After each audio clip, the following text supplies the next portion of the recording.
Sobrang natakot ako na baka nabalik ko na ang kung ano-ano. Sobrang nakakabaliw kasi akala ko talaga una sa lahat sira na ang lahat. Hindi talaga ako makalakad ng maayos. Sobrang sakit ng siko ko. And naisip ko na naman, Diyos ko, paulit-ulit talaga itong bumabalik sa isip ko. Maligayang pagdating sa Liebscher at Bracht, ang mga espesyalista sa sakit. Ang podcast kasama sina Roland Liebscher Bracht at Dr. Petra Bracht. Medyo iba ang pagkakaupo ko ngayon. May dahilan iyon kasi parang ngayong taon ay taon ng mga injury or kung ano man. Pwede bang sabihin na ganun? Oo, kapag iniisip ko ang sarili ko, medyo magulo ang simula. Pero ngayon, ikaw naman ang tinamaan. Tinamaan na si Sweetie. Salamat sa Diyos. Kita nyo naman, nakaupo siya at nakangiti at parang nagmumuni-muni gaya ng lagi kong sinasabi. Invensyon sa pag-ano siya ni Roland? Oo, nagmumuni-muni ako. Nagmumuni-muni ka. Siya ay nagmumuni-muni at iba pa. Pero ngayon, tungkol na sa paksa. Anong nangyari, Petra? Para sa akin, ganito iyon. Nasa itaas ako, isang palapag sa itaas. Nasa kwarto kami ng anak namin. Bigla kong narinig na may nangyari, kaya tumakbo ako at nakita si Petra na nakahiga sa sahig. Akala ko, Diyos ko, anong nangyari? Grabe, pero ikwento mo mula sa karanasan mo. Oo, naisip ko rin, sobrang grabe talaga yon. Hindi ko lang talaga napansin yung huling baitang ng hagdan. Akala ko nasa sahig na ako. At pagkatapos talagang napilipit ko yung paa ko, tapos yung tuhod ko sobrang tabingi at baluktot. Hindi ko alam kung paano ako nahulog. Sa totoo lang, sobrang kakaiba talaga. At sobrang nagulat ako kasi hindi ko talaga inasahan yun. Suot ko pa noon yung magagandang tsinelas. Sa tingin ko, nadapa pa nga ako dahil doon. At naisip ko, naku, parang nabali na lahat. Ganun talaga ang pakiramdam ko nung una. Masakit ang paa ko at lalo na ang tuhod ko kasi parang kakaiba talaga ang pagkakabaluktot nito. At ang natatandaan ko lang, bigla akong pinagpawisan ng todo. Alam ko rin yan mula sa akin. Naalala ko rin yon nung sinabi mo yan. At oo, ang natatandaan ko lang ay nagmadali kayong lahat papunta rito. At Kaya bumaba ako ng mabilis sa hagdan. At si Petra ay nakahiga sa gilid at hawak-hawak niya ang kanyang sarili. At sinabi mo na masakit ang balikat mo. Masakit ang siko mo. oo, tama. Masakit ang tuhod. Nakalimutan mo na yata yon. Oo. Masakit ang paa. At oo, sinubukan ka muna naming igalaw. Pero hindi iyon madali. Kasi sa bawat galaw mo, sinasabi mong sobrang sakit. At pagkatapos, ilang minuto rin kaming naghintay. Nandun din ang takot sa totoo lang. Sobrang natakot ako na baka may nabali akong buto o kung ano pa man. Akala ko talaga may nangyari sa tuhod mo kasi paulit-ulit mong sinasabi, ang tuhod ko. At naisip ko, Diyos ko, bumagsak ka ng todo, baka nabasag ang tuhod mo. Oh, basta, ang dami kong masamang naiisip. Oo, ang cute mo nun, natatandaan ko pa. Tapos binuhat ninyo ako Siyempre. at dinala ninyo ako sa sofa. At oo, tapos pinagpapawisan pa rin ako. Hindi ko nga alam kung gaano katagal akong pinagpawisan. Parang kalahating oras yata yon.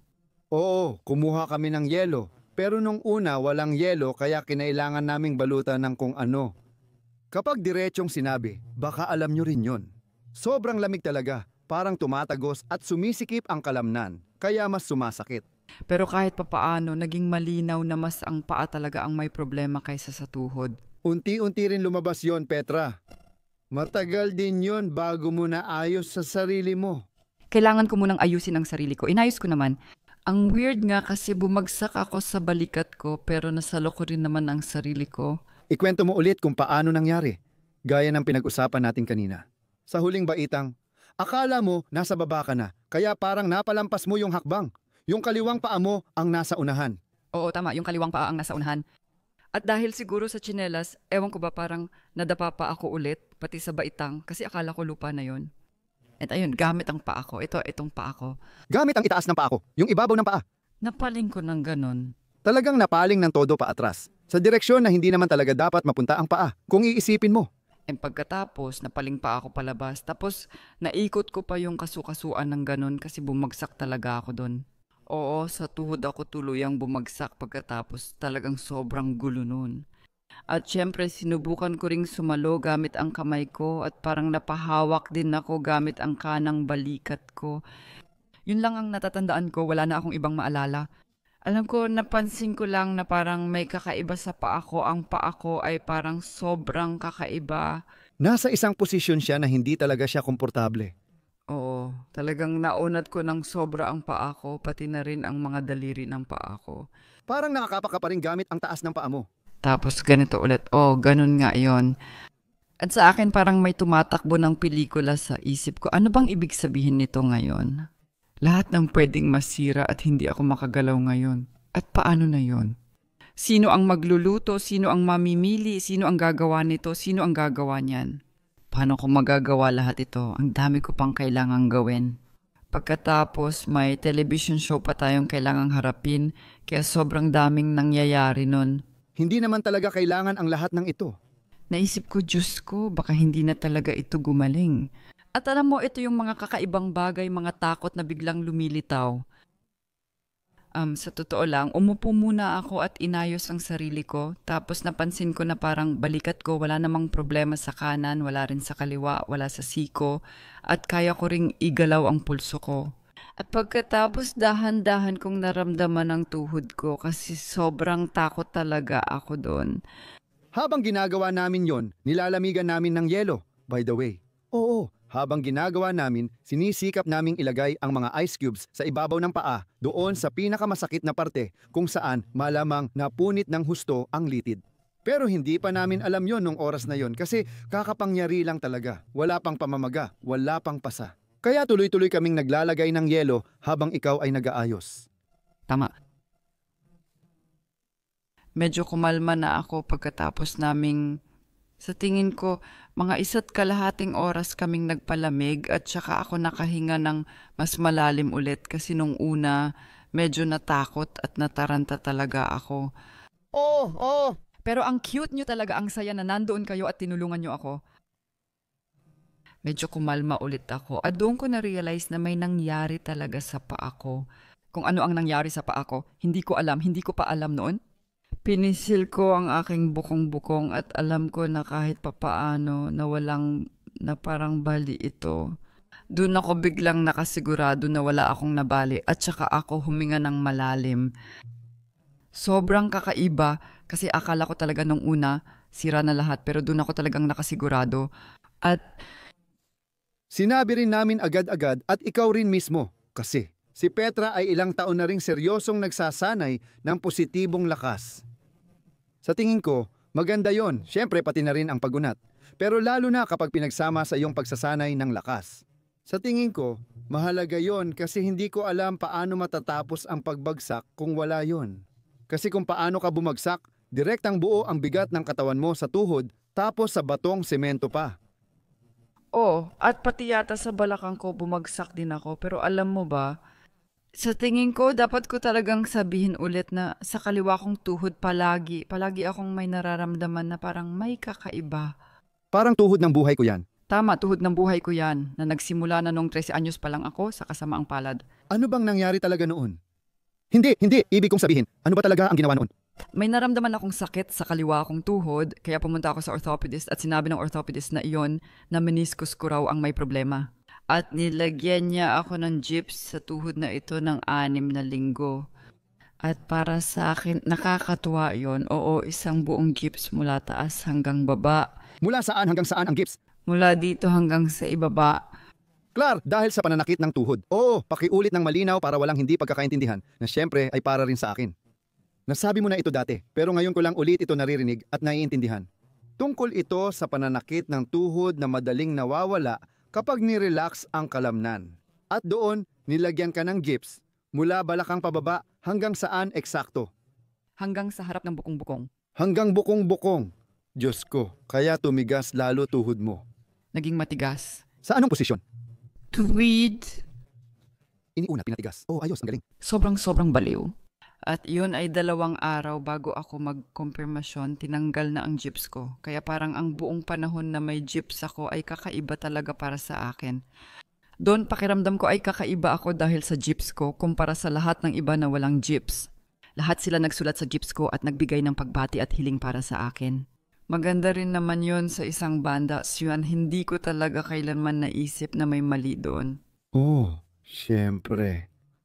Yung ginawa ng doktor na yon sa akin. At nung malapit na ang kumpirmasyon ko, dahil malinaw na aalisin na ang gyps ko noon, una yon ang Ang gips. nang natanggal na ang gyps, ibig sabihin ang binti na may gyps. Oo, mas payat na ang binti noon. Mas payat kaysa sa At hindi ko na siya kayang igalaw, hindi ko na siya kayang baluktutin. At naaalala ko pa sa kumpirmasyon, kailangan mong lumuhod kasi doon ka bibigyan ng bas-bas. At hindi ko talaga magawa, hindi ako makaluhod. Medyo nakakailang iyon kasi hindi ko inasahan iyon. Anong anggulo? Interesante yan. Ilang linggo mong sinuot ang gips na yon 6 na linggo, 6 na linggo. at kaya mo bang yumuko ng kaunti? Kaunti lang, oo. Tapos inangat ko yung kanang tuhod ko. Naibaba ko siya at yung kaliwa inilagay ko yung binti ko ng ganito. Oo. Itinayo. Ganun ang tingin ko. Oo, pero talagang kakaiba iyon. Sa palagay ko, nakakatuwa talaga, di ba? Kasi 6 na linggo. Kung ikukumpara sa buong buhay, medyo maikling panahon lang iyon. At 6 na linggo na hindi ka makakakilos agad. Matigas na kasukasuan hanggang sa pag-ikli. Marami ang nagsasabing hindi naman umiikli at kung ano-ano pa, pero wala nang pagyuko. Ayun, ganun na nga. Kapag iniisip ko yun ngayon, parang, sige, pero ayun. Tapos, akala ko tapos na sa akin ang issue sa tuhod na yon, pero paulit-ulit pa rin itong bumabalik. Halimbawa, matagal din akong nagbalik at palagi kong nararamdaman na mas mahina talaga ang tuhod na yon. Dahil doon, mas mahina rin ang binti ko. Hindi ko magawa. Lahat yon bago pa ako dumating. Kailangan ko lang sabihin. Tama yan. Tapos, oo, ako rin. Hindi rin ganun ka-flexible, mas limitado ito. Siguradong sigurado. Oh, umaabot pa rin yan hanggang ngayon. Para lang sa inyong kaalaman, ang tuhod ni Petra ay sumasakit paminsan-minsan, lalo na kapag may pagbabago sa bigat ng ginagawa, tulad ng mas maraming pagtakbo o ibang aktibidad. Kahit ano paman, pumapasok ako paminsan-minsan at nag-iisip kami ng ilang mga stretching na pwedeng gawin. Pero ginagawa mo naman ito ng regular. Iyan talaga ang aking kahinaan. Oo, kasi alam nyo na, hindi rin ako kasing disiplinado ni Roland. Ginagawa ko pa rin ito, pero hindi na kasing regular. Tapos, oo, kailangan ko ring tulungan ng sarili ko. Kailangan ulit habulin. Oo, yan ang lumang prinsipyo. Kapag kulang ang ginagawa, bumabalik ulit ito. Nabubuo ulit. Sa totoo lang, sobrang natakot ako na baka may nangyari sa tuhod ko at sobrang laking ginhawa nang malaman kong wala namang nangyari. At sigurado ako may kinalaman talaga yon sa pag-stretching at sa strength training. Kaya naman sobrang nagpapasalamat talaga ako sa iyo na meron nito. At salamat din sa personal trainer ko, si Christoph, kasi talagang pinupush niya ako. At alam niya na kailangan ko talagang siguraduhin na mapalakas yon itong mga kalamnan na nakapaligid sa tuhod. Pero kasabay nito, alam niya ang tungkol sa trabaho namin na nangyayari rin ito sa pag-unat at iniunat ko pa lalo. Sobrang laki ng naitulong nun kasi isigurado akong may mangyayari sana. Kaya sobrang nagpapasalamat ako doon. Habang iniisip ko lahat ng to, baka mahalaga rin para sa inyo kung sakaling mangyari sa inyo ang ganito. Napansin ko ulit doon, kaya ito ang unang punto. Una, desperado kaming naghahanap ng yelo. Nakakita kami, pero malalaki ang piraso at di angkop. Hindi mo naman pwedeng idikit agad ang yelo sa balat. Kasi masyadong masakit iyon dahil biglang sumisikip ang balat. Kaya dapat may ilagay sa gitna. Kung tuwalya, kulang ang lamig. Ano nga ba ang dapat ilagay? Nung dumating kami, minsan lang kasi mangyari na gumamit kami ng ganong klaseng plastic na pambalot ng pagkain. Yung plastic na pambalot ng pagkain, nakabawas ng lamig pero nakakapasok pa rin ito. Kaya tip ko sa inyo, magdala ng plastic pambalot ng pagkain at ilang pirasong yelo. Mas maganda kung maglagay ng cold pack sa freezer. Oo, pero para sa akin hindi ganun kaganda ang cold pack. Bakit? Kasi ang cold pack ay masyadong Diretso. matigas at matibay ito, lalo na kung maliliit na yelo ang gamit. Maaari nilang magalaw ng maganda. Marunong silang mag-adjust ng maayos. Naipwesto ko ito sa ibabaw ng paa. Eksakto kung saan dumadaan ang strap, kung saan naroon ang masakit na bahagi. Eksakto roon ko ito na ilagay. Kinaya niya ito ng maayos. Hindi ito marami pero sapat lang. Oo, pero sobrang sakit talaga. Pero para sa inyo, Tip lang ito kung paano pinakamainam magpalamig. Oh, At pagkatapos, naging nakakagulat kasi ang paa sa unang 2 araw, hindi man lang namaga. Ikwento mo naman ang naranasan mo. sa tingin ko magkaiba tayo ng karanasan. Umuwi na lang kami pagkatapos. Lagi kong inilalagay ang paa ko sa taas sa harap ng kotse. Pwede ba ngayon? Kasi si Petra kailangan igalaw minsan ang paa niya. Pwede naman, okay lang. At hindi ko talaga kayang tumapak, kaya ganun yun. Sobrang sakit talaga at naisip ko matutulog muna ako at maghihintay. Yung unang lakad, saglit lang yon para maintindihan ninyo. Nakaupo siya buong oras. Sa unang paglakad, inalalayaan kita at binawasan ko ang bigat. At pagkatapos ay nakalakad na si Petra papunta sa kotse. Pero sobrang dahan-dahan, sobrang maingat at sobrang masakit. Talagang pinipilit na lang. Gabing iyon? Sandali, parang di ko na rin masyadong maalala. Ikaw pa ang nagtatanong. Natatandaan ko lang kinabukasan pero dun sa tingin ko, Nandun lang talaga ako. parang yun ay, Natapos mo na yon. Oo, natapos mo na. natapos ko na yun. Oo, pagkatapos ay umuwi na kami at pagkatapos ay ginawa namin. Pagkatapos naglagay lang ako ng unan sa ilalim ng tuhod ko sa kama at tinaas ko. Tinaas ko ang paa ko. Gusto ko sanang sabihin na unan sa ilalim ng paa, hindi sa ilalim ng tuhod. Ano nga ba sinabi ko sa ilalim ng tuhod? Kinakabahan pa rin ako tuwing naaalala ko. Hindi mo kailangan. Ayos lang ang lahat. Ang nakakatuwa ay halos walang matinding sakit doon. Nakagaan din yun ng loob ko at nakatulog din talaga ako pagkatapos. Hindi naman ako masyadong kalmado kasi gumalaw din ako. Normal lang naman yun habang natutulog at nagigising din ako paminsan-minsan. At kinabukasan, medyo namaga ang paa ko pero hindi naman ganun kakapal kasi sigurado ako na yung mga panlabas na litid ay napunit o napila sa kahit anong paraan. Ibig sabihin, isang panlabas na litid. Baka 2 pa. Sa totoo lang, hindi ko pa rin alam hanggang ngayon. Hindi rin naman ganun ka-importante dahil kadalasan ganito na rin ang paraan ng paggamot tulad ng ngayon. At hindi na ito inooperahan. At talagang namangha ako doon kasi kadalasan kapag napunit ang litid, ganyan na ang itsura ng paa. Dahil hindi rin ito ang unang beses na natapilok ang paa ko kasi minsan dati natapakan ko ang isang tennis ball. Oo, naalala ko at matagal na yun. Kaya naman, pamilyar na rin ako doon. At doon, 4 na beses na mas makapal ang paa. Oh, sobrang kapal talaga.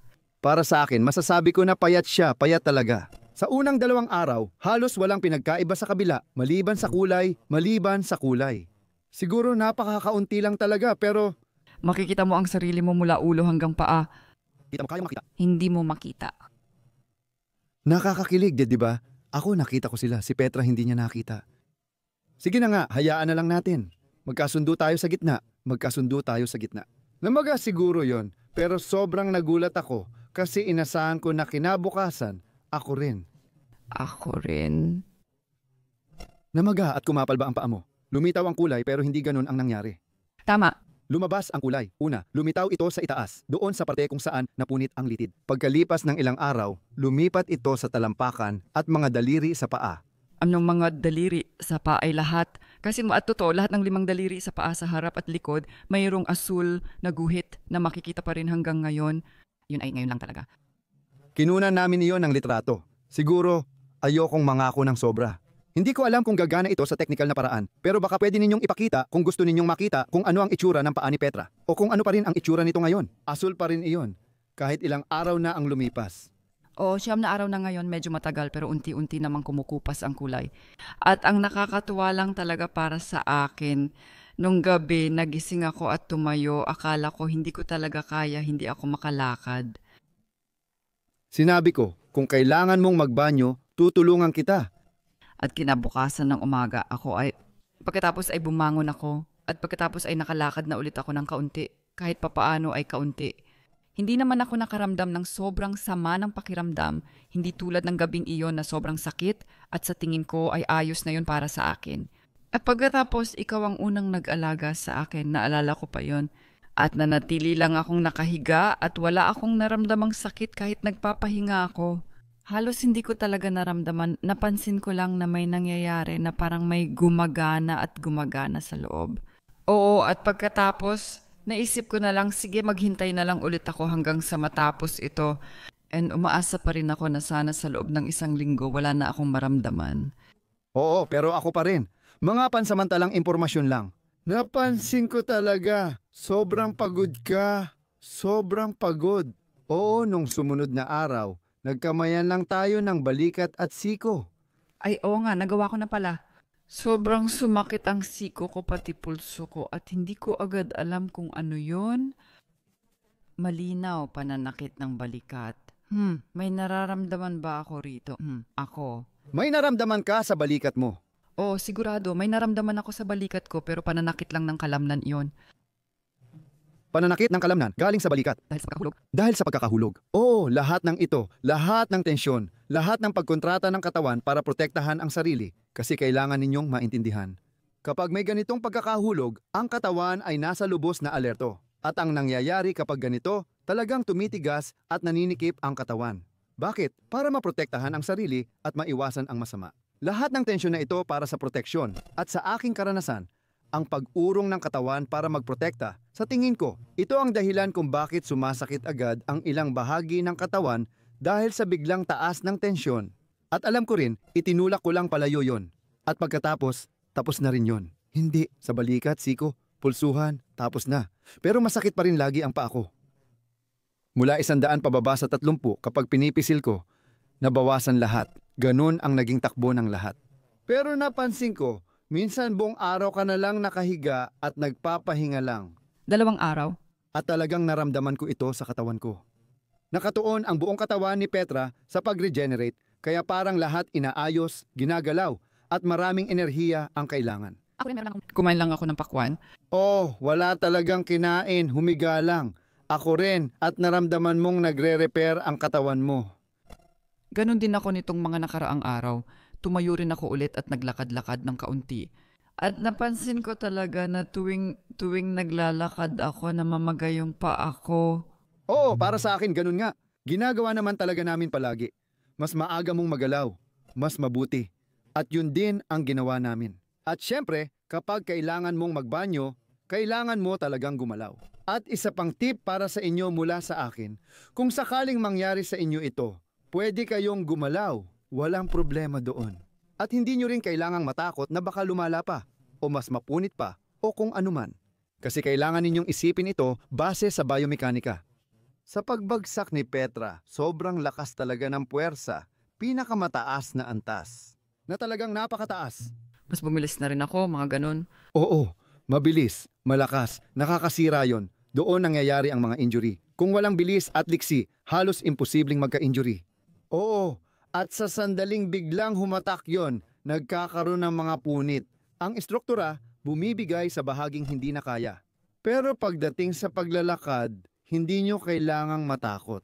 Sinabihan ko rin si Petra, huwag kang matakot, maglakad ka, tumapak ka, pero gumalaw ka ng kontrolado para hindi pumasok ang bilis. Naaalala mo ba nung bumaba ka gamit kaliwang paa? Oo, tapos bumalik ka ulit. Oo, at iyon ang pagkakamali. Kasi sa ganung sitwasyon, kaliwang paa ang ginamit mo. Yung paa na nasugatan. Tumapak. Bumaba ako ng hagdan at hindi ko naisip kasi wala naman akong nararamdamang sakit. Oo, tapos bumaba ako doon at pagkatapos ay sumakit na naman, sumakit ulit. Kaya dapat kayong gumalaw para tumaas ang metabolismo. Dahil mas mabilis ang pag-aayos ng katawan kapag mataas ito. Kapag mas dumami ang mga proseso ng pamamaga ngayon, mas mabilis din silang mawawala. Kasi lahat ng iyan ay mga proseso ng pag-aayos ng katawan. Pero ang bumaba gamit ang nasugatang paa ay hindi magandang ideya kasi nagkakaroon ng paglipat ng bigat sa kaliwang paa na hindi mapipigilan dahil hinihila ito ng gravity. At nung inilapag mo, napansin mo agad na, ay grabe, sumakit talaga. Pero nanaig pa rin ang gravity, oo, at lalo pang sumakit, iwasan nyo yan. Kaya dapat kontrolado ang galaw. Mamaya, ituturo ko ang trick para mabilis mong maibalik ang flexibility mo. Sa karanasan ko, ito na ang pinakamabilis. Kontrolado at dahan-dahan ang kilos para kapag nagsabi ang katawan na sobra na ito, ang hangganang iyon, kapag palaging nasusunod, ayos lang ang lahat. Alam ko na magiging normal lang ang lahat, magiging maayos ulit ang lahat. At syempre, naisip ko, Diyos ko, ang galing mo talagang mag-ensayo nitong mga nakaraang panahon. At hindi naman pwedeng dahil lang sa ganitong injury ay hindi ka na makakapag-ensayo. Kaya naisip ko, kailangan ko sigurong mag-weights training ulit kahit kaunti. Sobrang kakaiba. Parang ginagawa ko rin. Hindi ko maintindihan. Ikaw ang mas mahinahon, pero ayan na si Mikro. O nagsimula na lang akong mag-squats. Hindi niya sinabi sa akin, palihim niyang ginawa. Kung sinabi niya, sana nasabi ko na rin. Hayaan mo na. Tama, push up at kung ano-ano pa para lang mapalakas ko pa ang aking binti. Kasi naisip ko, kung hindi naman masakit. At pagkatapos lumabas pa kami nung gabi. Medyo marami rin akong nilakad nung araw na yon at hindi ko inangat ang aking binti. At medyo nagulat talaga ako nung gabi kasi sobrang namaga ang paa ko. Pero gusto ko munang simulan ang isang usapan. Magbukas ng kaunting diskusyon kasi sa karanasan ko, medyo iba ang nangyari. Ang nangyari kasi, dahil sa paglalagay ng yelo, hindi agad namaga ng todo sa loob ng susunod na 24 na oras. Kung kailanman naabot ng pamamaga ang tuktok nito kapag hindi nilamigan. Talagang napigilan yon. Ang galing nga nun para sa akin kasi naisip ko, grabe, halos hindi namaga. Ang galing, pero pagkatapos namaga rin pala. Kahit nakahiga ka lang sa ika-4, ika-5 at ika-6 na araw, doon talaga namaga ng husto ang paa. Para sa akin, namaga na talaga ito nun pa. Alam ko na ganoon ang tingin mo, pero hayaan na muna natin. Sige na lang ngayon. Oo, para sa akin parang panloob na benda rin yun. Oo, yan din ang tanong ko. Ang tanong ko ngayon, kapag sinabi kong gusto kong magbukas ng bariles, mabuti ba talaga sa kalikasan ang pagpapalamig? May maliit akong teorya na napansin ko. Akala ko, lalaki na ang paa. Mukhang malinaw din naman kasi pumapasok ang likido doon para makarating ang mga sustansya para mailabas ang mga basura mula sa mga proseso ng pagkukumpuni at iba pa. Ayos lang ba lahat? At naisip ko, sino ba talaga ang nagsabi na ang prosesong ito ay kailangang matapos agad-agad? Na magiging mas magaan ang proseso kung palalamigin muna at pipigilan ang natural na reaksyon? Sabi nila pigilan ang pagdurugo at iba pa, pero Diyos ko, ganyan na talaga ang sugat.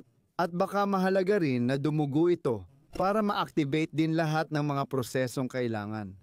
Kasi hindi naman tayo nasanay sa ebolusyon na may mga yelo tayong pwedeng ilagay sa sugat. Hindi, pero baka may malamig na sapa. Oh, Malapit ba yon? Kung nasa disyertong Gobi ka, hanapin mo malamig na sapa. Doon din sila nabuhay. kaya nga nasa gitna ako ng stress noon. Totoo naman na ang sirkulasyon ng dugo mo ay iba kapag ganoon kaysa sa normal, hindi ba? Tinitiyak lang na gumagana pa rin ang katawan mo. Sa palagay ko, lalo na sa kamay at paa na hindi na maganda ang daloy ng dugo roon. Kaya nga mahina na rin ang daloy ng dugo doon. Naisip mo na rin ba yon? Kaya stress. Sabi nga nila, laban o takbo. At kapag laban o takbo, mas maraming dugo ang napupunta sa mga kamay at paa at kinukuha nito ang dugo mula sa tiyan. Wala na. Lahat ng mga bagay na hindi mahalaga sa sitwasyong yon. Pero sa tingin ko, nagbabanggaan ngayon ang dalawang biological na proseso. Ang isa ay stress at ang isa naman ay pinsala. Ano ba ang dapat kong gawin? Sa totoo lang, di naman ganun kahalaga lahat ng yan. Naisip ko, baka dapat ko rin itong subukan minsan. Kapag nagkaroon ulit ako ng pilay o napunit na litid o kung ano paman, hindi ko na lang lalagyan ng yelo. Gaano ka nakadalas na punitan ng kapsula o iba pa? Parang lagi kang nasasaktan dahil sa sports mo. Hindi mo ba talaga nilalagyan ng yelo? Noong mga nakaraang panahon, hindi ko talaga nilalagyan ng yelo. Tama, naalala ko lang. Kadalasan walang chance magpalamig. Kailangan ko lang sabihin, nagustuhan ko ito. Sa tingin ko, kapag may rupture ka o kaya may napunit sa kahit anong paraan, talagang hinahanap mo agad ang pagpapalamig. Alam mo, ganun din ang pakiramdam. Pagkatapos ng tamang dami, kasi kapag masyadong malamig, Oh, sobrang sakit din nun. Tama, sa tingin ko yung malamig na tubig, talagang malamig na tubig ay magiging sobrang ganda. At hindi yung 5 o 6 na araw, kundi sa simula lang talaga. hindi naman talaga yon. At pagkatapos nun, mas mataas na talaga kasi may pag-aayos, may pamamaga na nangyayari. Siyempre, pero gusto ko lang linawin ang punto ko. Ito ang ibig kong sabihin. May dalawang posibilidad. Una, hindi ako magpapalamig at malamang na mas lalong mamaga kinabukasan. Pero baka may nagagawa na agad ang katawan na kung agad akong magpalamig at pigilan ang natural na proseso, baka hindi tuloy magtuloy-tuloy ang paggaling. Ilalagay ko lang ito sa usapan. Hindi rin natin matukoy kung alin ang mas mabilis o maganda. Pero kung iisipin natin sa purong biolohikal at ayon sa ebolusyon, mas masasabi nating ang pagpapalamig ay hindi ganoon kaimportante. Kasi kadalasan, hindi naman talaga kailangan, maliban na lang kung may ilog sa malapit o kung ano paman. Sa tingin ko, marami sa inyo ang nakaranas ng ganitong pinsala. Paano nyo ito hinarap? Nagpalamig. Nagpalamig ba kayo? Ano ang karanasan ninyo? I-comment lang sa baba, makakatulong ito. Talagang interesado kami malaman yan. Ngayon, kung paano ang naging takbo, naisip ko, sige. Kaya ngayon magiging matindi. Mukhang gusto ng katawan na magkaroon ng ganitong pamamaga para maisagawa nito ang pag-aayos ngayon. At dahil doon, kusa namang gumagaling ang gusto nitong gumaling. Kaya naman, Ayos lang naman. Hindi ito kasing laki ng dati noong natapilok ako at napunta ang paa ko sa tennis ball. Ganun kalaki. Hindi naman naging ganun. ngayon medyo magulo ang sasabihin ko. Pero baka hindi maganda na hindi ito sobrang namaga. Kasi baka hindi naging maayos ang proseso ng paggaling. Sino ang nakakaalam? Pero ngayon mga 8 o 9 na araw na ang nakalipas at sobrang tuwang-tuwa ako. Sa tingin ko, medyo payat ang paa ko. Oo, basta't hindi ka naglalakad. Siyempre, Basta't hindi ako naglalakad pero kapag ibinaba ko na siya, nararamdaman ko na. palagi niyang itinaas ang paa niya dahil agad itong namamaga kapag tumatayo siya. Oo, tama. Kailangan ko lang siguro ng konting panahon pa na. Totoo rin yun. Kapag may napunit na ganyan, kailangan talaga ng 14 na araw bago tuluyang mawala ang pamamaga, bago ka muling makagalaw ng halos normal. Pero mabilis naman sa'yo kasi sa totoo lang, ikaw na mismo ang magsabi. Hindi ka naman talaga masyadong nasaktan. Oh, alam ko na. Sobrang kakaiba talaga. Hindi naman baliw. Sa tingin ko may kinalaman ito sa regular kong pagdiin at sa regular na pagbaba ng tensyon na nararamdaman ko. Hindi naman ganoon. Kapag may protective contraction ka sa nakakagulat na karanasan, pinipisil mo at bumababa iyon. Pero patuloy pa rin ang paghilom niyan. Nandyan pa rin sa loob ng katawan. Sa tingin ko, napag-usapan na natin ng sapat ang tungkol sa pinsala, masasabi ko.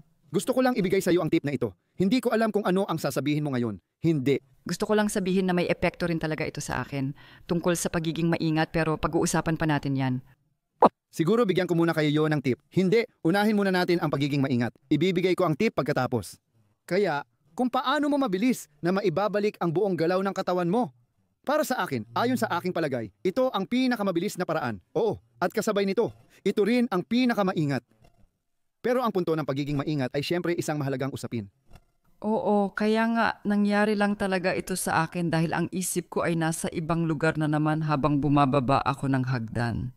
Kasi gusto ko talagang matapos ang isang bagay na sobrang mahalaga para sa akin at Tawagan ang isa ko pang anak na lalaki. gusto kong tawagan si Julian natin. Oo, kasi may release day siya ng bago niyang kanta. At napaka-importante nun sa akin kaya naalala ko talaga iyon. At doon, hindi ko napansin yung hagdan kasi madali lang talagang hindi mapansin yun. Bago rin sa akin yung bahay, hindi ko rin talaga kilala tapos nadapa pa ako dahil sa suot kong tsinelas. Ibig sabihin, naging pabaya ako. Lagi nating sinasabi na dapat buong puso at nasa kasalukuyan tayo sa lahat ng ginagawa natin. Pero alam ko kung gaano pa ako kalayo doon. Nakakagulat talaga kasi ako, pakiramdam ko ang dami ko pa ring iniisip at nangyayari sa isip ko kahit na may iba akong ginagawa. Pero Maganda rin ang epekto niyan. Nakakatuwang pag-usapan kasi ang pagiging maingat ko ay ganda talaga. Pareho nating pinapractice yan hanggat kaya. Sasabihin ko lang na may pero. Sa ebolusyon, binigyan tayo ng kakayahan na gawing automatiko ang mga bagay-bagay. Oo, tulad ng paglakad sa hagdan pababa, paglalakad mismo, at iba pang mga bagay ginagawa nating automatiko. Para habang ginagawa natin ang mga bagay na ito na, kumbaga, nakakabagot at wala namang masyadong pakinabang kung doon tayo magpo-focus, ay magawa rin natin ang ibang bagay ng sabay.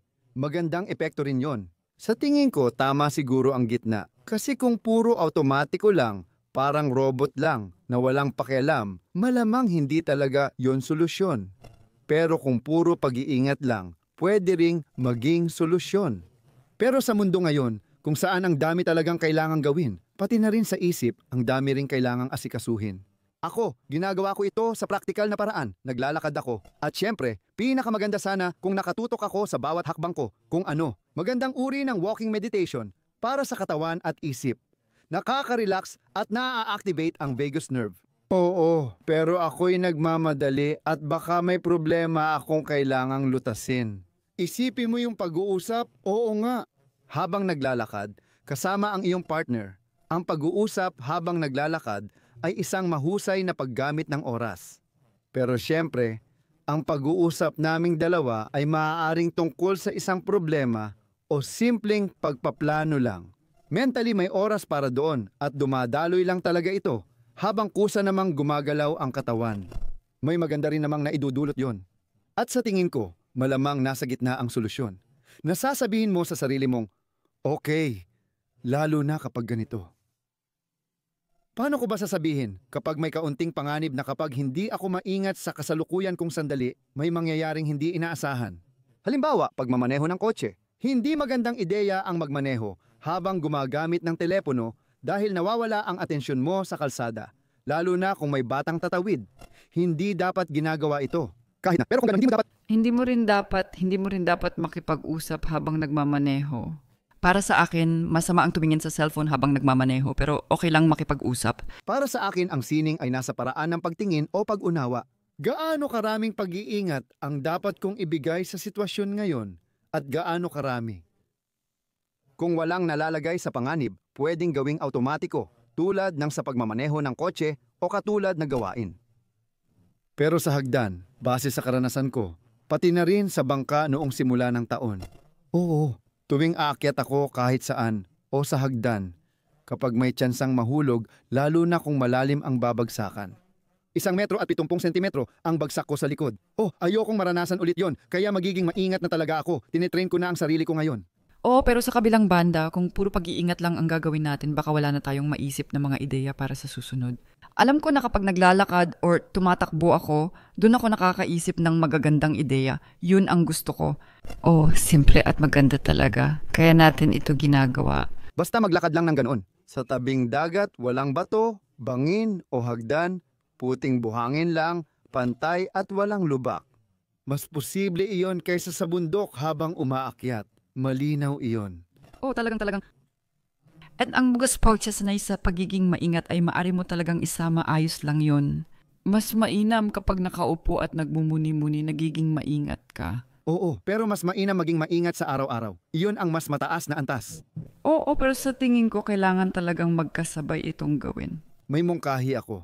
Sanayin natin ang sarili sa pagiging maingat. Kailan nga ba ito dapat gawin? Yan ang solusyon. Doon ko na pwedeng magdesisyon ng maingat. Sige, mas mabuting nasa katawan o ibang lugar, basta kung ano ang kailangan sa ngayon. Nakakatuwa yon para sa akin, kasi ngayon ko lang talaga yan naisip dahil sa usapan natin. Pero kailangang sanayin ang pagiging maingat. Kailan ba dapat maging lalo pang maingat? Ang mas kaunti ay di nangangahulugang wala o sobra. Di ka ganap na maingat o di rin lubos na pabaya. Depende kasi iyon sa... Mula 0 hanggang 100. Isa itong sliding scale na may bawat posibleng halaga sa gitna. Sa tingin ko. Yun ay... Napakahalaga! Roland, ang sinabi mo lang. Amaya siyang pagiging maingat na ito ay hindi kailangang maging 100% na pagiging maingat, kundi maaari rin namang 10%. Sa 80% siyam na po. Kung gaano karami ang kailangan. Tamang-tama. Pag-iingat, kayang i-adjust ang slider sa gustong dami, walang hakbang.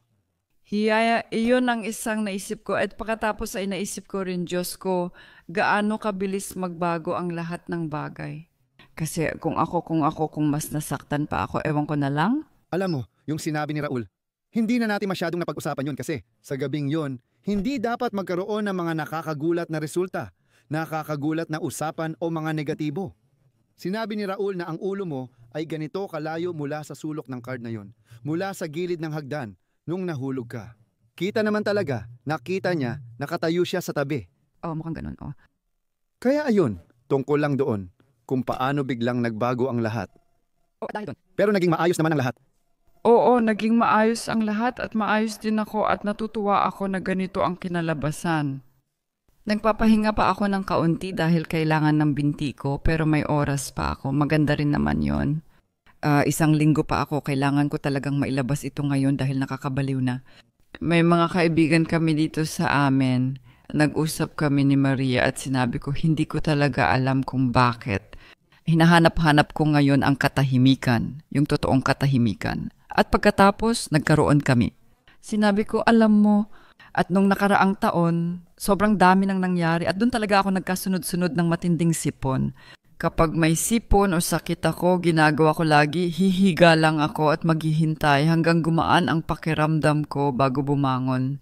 Gusto ko na katawan ko mismo ang gagawa nun, ang sarili kong panloob na doktor. At matagal-tagal na rin akong hindi nagkakasakit.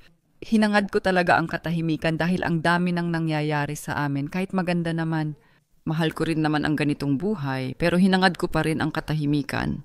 Bila itong nangyari, naisip ko, Diyos ko, baka pwede makukuha ko rin ito sa susunod na pagkakataon nang hindi nasasaktan ng ganito. Sasabihin ko kung paano. Kapag nagbigay ka ng pahinga sa sarili, hindi na kailangan ng katawan mo gawin iyon. Paano ko magagawa yon kung may lalaking katulad mo? Iyan ang susunod na tanong. Grabe! Iyan ang susunod na tanong! Meron ka na, humihingi ka pa. Alam naman natin ang mga bagay na ito at dahil doon, patuloy tayong umuunlad. Gusto ko talagang tapusin ito ngayon, 2 beses ko na rin itong ipinangako. At sa iyo, mas matindi pa ito ngayon, kahit na nagawa na natin ito ng kaunti dati. Kaya kung ilalapag niyo muna ang inyong paa, dapat dahan-dahan lang muna. At inirerekomenda ko na humawak ka habang naglalakad para hindi ka mapunta sa sitwasyon na hataking ka ng gravity sa lugar na ayaw mo. Dahil nagbababala na ang katawan mo. Paano ka hahawak sa paglalakad? Alas M, kaya ang mga unang hakbang kapag nagsisimula pa lang. Pagkatapos ng isang pinsala, ang ibig mong sabihin, Pagkatapos ng pinsala, kung saan kita hinawakan, parang napalitan ko ang mesa o bintana. O naging tulong ako. Kumapit ka kahit saan, sa kasamang babae, o railing ng hagdan. Bakit? Para hindi mo biglang maramdaman habang gumagalaw ka, habang nililipat ang bigat, habang naglalakad. Hindi dapat mangyari yon, pero hinihila ka ng gravity. Nangyari na yan sa'yo minsan. Bababa ng hagdan, kaliwang paa muna. Ang susunod na hakbang ay, kasi kailangan mong laging tandaan. Ang mga litid sa paa ay nagbibigay katatagan at tumutulong sa tamang posisyon ng mga buto. Kapag napunit o na-overstretch ang litid, mali na ang posisyon. Itong hangganang nilikha ng katawan para sa mga kasukasuan, lalo na sa paa, ay para magamit ng maayos. Kapag lumampas dito, may nalalabag na hangganan. At ngayon, kailangan nating tiyakin na masanay ulit ang katawan doon. At meron tayong eksaktong paraan para gawin iyon. May langaw na lumilipad dito, Diyos ko. Iyan ang disbentahe sa pagbukas ng bintana. May eksaktong pakiramdam tayo sa katawan, kung saan sinasabi ng katawan natin hanggang sa 10 milimetro kung saan tayo pwedeng gumalaw at kung saan hindi. At ano yon? 3 beses kayong pwedeng manghula. Yan ang sakit kasi pagkatapos ng ganitong pinsala, may mga posisyon ang paa na masakit. Kaya sinusunod ko na lang yon. Pero kung hindi mo pa alam, ang 7.5. Kaya kapag naglalakad ka, maglakad ka ng dahan-dahan at humawak ka. At kapag napansin mong may posisyon na masakit, pwede ka lang pumasok hanggang sa umabot sa 7.5 ang sakit. Ano ang ibig sabihin ng 7.5? Ibig sabihin nito, mula sa 10 sukat, 0 ay walang sakit, 10 ang pinakamasakit na may isip mo. At sa 8, talagang matindi na ang sakit. At sa 7.5, 7.9, medyo kaya pa, positibo pa rin. Kaya, ang mga dapat tandaan sa pag-iinat ay siya ring dapat isaalang-alang ng ating osteopressure therapists. Itong hangganan na ito, kailangan ding sundin kahit habang tumatakbo. At pagkatapos, igalaw mo ang paa mo ng sapat lang para magkaroon ng pinakamataas na metabolismo pero huwag lalampas sa hangganan. Kung kailan sinasabi ng katawan, sobra na. Pagkatapos, ibabalik mo ang dating kontrol ng katawan gamit ang band, pero ngayon, nawala na iyon dahil sa bagong band para maibalik agad iyon sa lalong madaling panahon. At ang susunod na ehersisyo ay sa sandaling kaya mo nang tumayo gamit ang isang paa. Hindi pa kaya ni Petra iyon sa ngayon, pero malapit na niyang magawa iyon. kaya ko. Kaya na, pwede na tayong magsimula. At anong gagawin mo pagkatapos? Tatayo ka sa isang paa, pero hahawak ka pa rin. Ikaw? Malalaman mo lang. Nagawa mo na. Hindi mo na kailangan sabihin. Mararamdaman mo lang. At pagkatapos mapapansin mo, kaya ko nang magpakawala ng kaunti. At pagkatapos mapapansin mo, oo, nagiging matatag ka. Sa pamamagitan ng iyong balanse, sa pamamagitan ng iyong paningin, doon ka nagiging matatag. At ginagawa mo lang yan hanggat komportable ka. 1, 2 minuto. Sa susunod na antas, bibitaw ka at pipikit ng isang mata. Hindi mo na magagamit ang paningin mo sa espasyo, kundi 2 dimensyon na lang. Ibig sabihin, mas kaunti ang impormasyon na natatanggap ng iyong balanse. Mapapansin mong mas kailangan mong mag-adjust ngayon. Ngayon, mas natitrain ang mga kalamnan mo na nagpapatibay sa kasukasuan ng paa. Gawin mo ito ng ilang araw. At darating ang panahon na mapapansin mong, ayos na pala. Pagkatapos, darating ang pinakamagandang solusyon na hindi nagagawa ng karamihan kahit walang injury. Oo, ipikit mo ang mga mata mo. Ngayon, wala na ang paningin at makikita mo kung gaano ito kahalaga sa pagpapanatili ng balanse. Ngayon, pinipili mong ipikit ang mata mo. Sa buong ehersisyo, lagi mong ilalagay ang mga kamay mo direkta sa ibabaw ng mesa, sa ibabaw ng bintana, para anumang oras. Kapag napansin mong hindi gumagana o may mali, pwede mong imulat ang mga mata mo at mabilis kang kumapit. Oo, kaya lagi kang nasa ligtas na sitwasyon. Laging nasa secured na sitwasyon. Pero kapag pinikit mo parehong mata mo, mapapansin mong nagsisimula ng magulo at doon mo kailangang magtrabaho ng maayos. Doon talagang nagtatrabaho ng matindi ang mga kalamnan, yung mga nag-i-stabilize. At dahil doon, mapupunta ka sa isang sitwasyon na mas maganda kaysa sa karamihan ng mga tao na hindi pa nagkakaroon ng injury. Magkakaroon ka ng pinakamainam na mga kalamnan na nagpapatatag ng bukong-bukong. Mas ligtas ka at di basta matutumba. Dahil ang pagbagsak ay talagang isang panganib, lalo na habang tumatanda, kapag nadadapa ang mga tao at nasusugatan. Kung di ka sanay mag-ehersisyo o ginagawa ang mga pagsasanay natin o nagba-bodybuilding, Ano ang pagkain natin? Sige po. syempre, para hindi maging marupok at tuyo ang mga buto mo na madaling mabasag. Sa palagay ko, kailangan ko pang magsalita tungkol dyan. Sa tingin ko, sobrang mahalaga ang mga ehersisyo para sa balanse. Sobrang mahalaga kasi ang organo ng balanse natin, kailangan din itong sanayin. Pero madalas itong nakakalimutan. Madalas itong makalimutan, kaya sa amin may 100 kaming nilalakaran. Maraming bato roon, at maraming hindi pantay. Tapos minsan may malaking tipak ng bato, at kung ano-ano pa. Wala kang magagawa na mas mabuti, pero wala itong kinalaman sa pinsala ngayon. Ilang hakbang na ito sa unahan. Huwag malito. Oo, para mapabuti pa ito. Maganda rin ang sinabi mo. Kapag tumatakbo kayo sa ganitong lugar. Punto numero 1, natatanggap ng mga kalamnan ang lahat ng stimulus para mapanatili ang kanilang flexibility, ang arko ng paa, at iba pa. Sa punto 2, tulad ng sabi ni Petra, nababawasan ang panganib ng injury dahil mas kaya ng katawan ayusin ang bukong-bukong para maging maayos ang lahat. Oo, kaya mag-practice ng balanse, maging masaya na walang injury at na ang mga injury ay kayang gumaling ng maganda. Yan ang nararanasan ko ngayon. Isang bagay na nakalimutan. Pakiusap, sabihin mo ulit sa ganitong sitwasyon, sabi mo kanina, kumain ka ng pakwan. Ano ang dapat kainin ng mga apektado para mabilis silang gumaling sa ganitong sitwasyon? Sa totoo lang, una sa lahat kung wala talaga silang gana, kasi posible naman yun tulad ko noon, wala rin akong gana. Parang pumapasok ka sa kaunting fasting mode kasi doon talaga pinakamabisa ang pag-umpisa ng pag-aayos ng katawan. Siyempre, at pagkatapos siguradong mag-intermittent fasting pa rin para mahaba pa rin ang oras ng pag-aayuno dahil sa panahon ng pag-aayos ng katawan. At mga pagkaing laban sa pamamaga, siyempre lahat ng iyan ay galing sa mga halaman. Sa palagay ko, hindi ko gusto ang salitang anti-entzündlich o laban sa pamamaga dahil pareho lang ang ibig sabihin nito. Oo, parang pinipigilan ang pamamaga at iniisip na masama ang pamamaga, pero ang totoo, kailangan nating tulungan ang pamamaga na mangyari ng maayos. Pero iyon naman talaga ang ibig sabihin ng mga pagkaing laban sa pamamaga. Kaya ayokong magdulot ng kalituhan ngayon. Kailangan lang nating magpaliwanag dyan. Dahil baka may mga taong nakikinig na hindi pa alam na ang ganitong uri ng pamamaga ay mga pag-aayos ng katawan. Tama, kulang pa ang tulay. At kaya nga sinasabi ni Petra na ang anti-inflammatory na pagkain ay mas tama sigurong tawagin na pagkain na nagpapabilis ng pamamaga. Dahil ito ay isang pag-aayos para mabilis itong matapos.